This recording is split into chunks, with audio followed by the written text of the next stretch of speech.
Okay guys, today I'm going to show you how to use the databases on the um, library page. So first of all, you're going to go to the library page.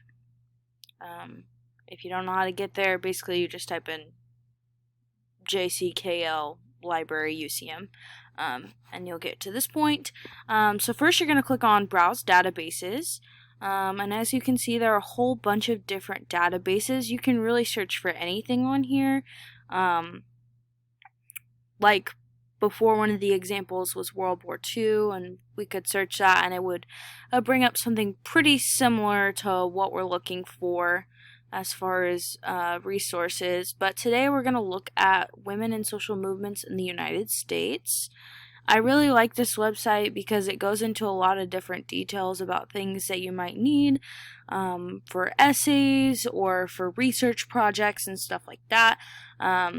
This is the page. Obviously, it's the website's Alexander Street, a ProQuest company. And right here you have your collection search bar. And underneath the browses, you have multiple things that you can look at. For example, you can go look at the people, and these are all of the people who have had some role within the women in social movements in the United States. So, for example, we're going to search Ruth Ginsburg because she was a huge advocate and very involved in the social movements. If it will load, maybe it's thinking.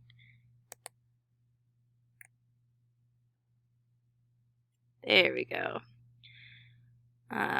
And one of the really important things that I love is whenever you click on a person or an article, it gives you all the information that you need. So over here on the left hand side, you can see that it shows her occupation, her religion, when she died, obviously, and you can even refine your search to specific things that you're looking for. And obviously, for Ruth Ginsburg, there's not a ton of things that have been published, but that is one of the amazing things that I do love about this website. And so we will go back.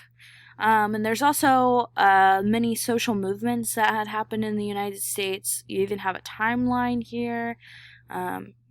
If you click on that, it's going to show you all the things that have happened since 1636. I do apologize. All the way to pretty close to today. So I think that's really amazing.